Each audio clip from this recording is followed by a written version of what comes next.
Bonjour. Comme vous le savez déjà, je suis en quête dans la Sarthe des personnes qui ont joué un rôle dans l'histoire, plus ou moins célèbres, mais qui ont en tout cas ont laissé des traces. Je vous avais déjà présenté mon livre 72 célébrités sartoises, qui était la base un petit peu de tout ça, avec des Sartois nés dans la Sarthe. J'ai ensuite publié Les grands destins du Prytanée, dans lequel j'ai présenté les élèves qui sont devenus célèbres après leurs études dans cette école prestigieuse qui a été pendant très longtemps une école un peu préparatoire aux grandes écoles comme Saint-Cyr ou Polytechnique par exemple. Et puis, il fallait continuer.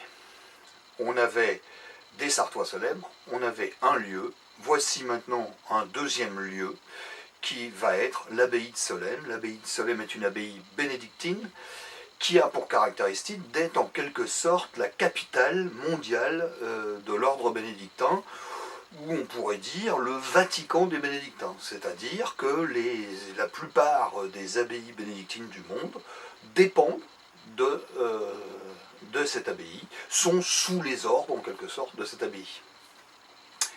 Et puis il y aura un quatrième livre qui bouclera la boucle, une quadrilogie, qui sera cette fois-ci consacrée aux Sartois d'adoption, ou ce que j'appelle des Sartois d'exception, à savoir des Sartois qui ont simplement séjourné ici, ou qui sont venus faire quelque chose de particulier ici.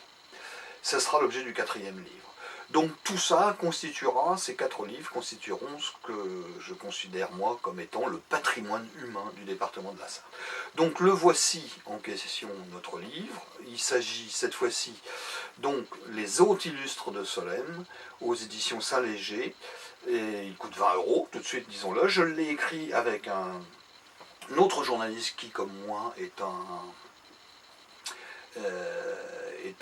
passionné de ce genre de choses, Jean-Luc Gagneux.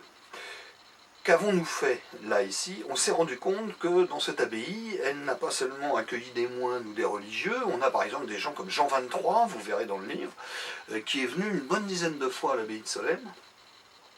On a eu le pape Urbain II qui est venu quand il a fait un petit peu un tour de France pour recruter des volontaires pour la première croisade. Et puis on a eu quelques rois qui sont présentés par là, comme Guillaume le Conquérant par exemple. Mais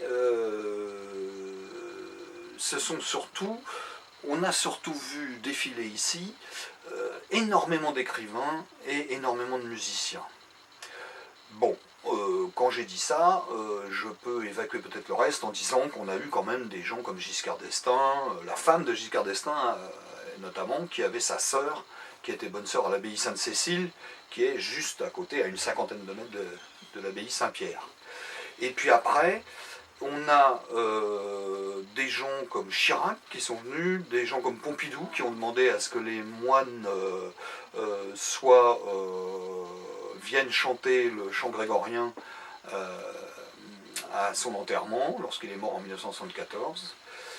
On a évidemment des peintres comme Picasso ou Braque, mais essentiellement c'est effectivement je cite encore Gary Cooper comme acteur de cinéma par exemple qui est venu, mais on a donc essentiellement des écrivains et des musiciens. Les musiciens, ça s'explique, c'est que le chant grégorien les intéressait pour leurs propres études musicales. On a par exemple Gounod qui s'est énormément intéressé à ça et qui a écrit des musiques inspirées par ça. On a Messiaen. Et puis on a Debussy qui va faire son opéra Péléas et Mélisande en s'inspirant très fortement du chant grégorien. Il va même se déplacer à l'abbaye pour ça. On a aussi des chanteurs, entre parenthèses, comme Nougaro qui viendra, qui restera pas très longtemps, mais qui a une petite crise mystique et qui vient ici. Et puis on a des écrivains comme Paul Valéry, comme Paul Claudel, On a des gens comme Montalembert qui viennent surtout au début pour soutenir Don Guéranger, le fondateur ou le refondateur de l'ordre bénédictin, qui vient surtout pour le soutenir et pour l'aider financièrement parce que il y a besoin d'argent pour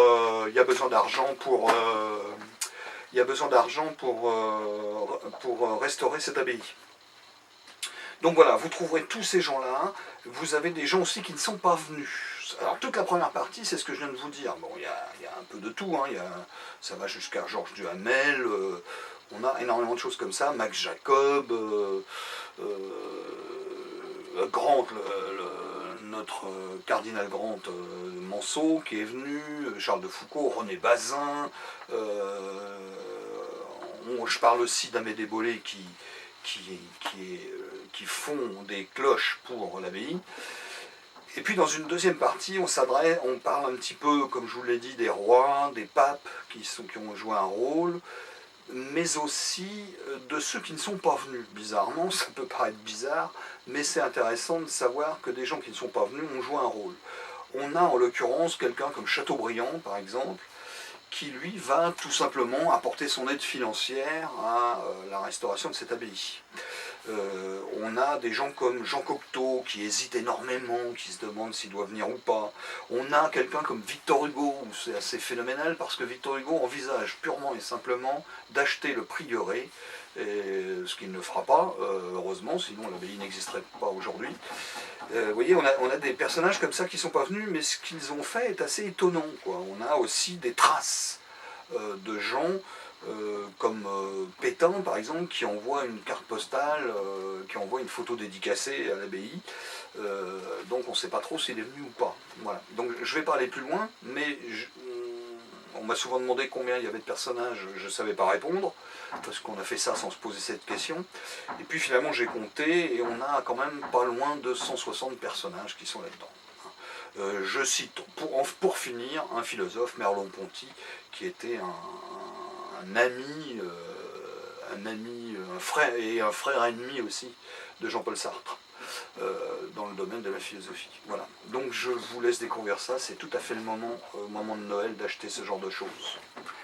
Bon courage, bonne lecture.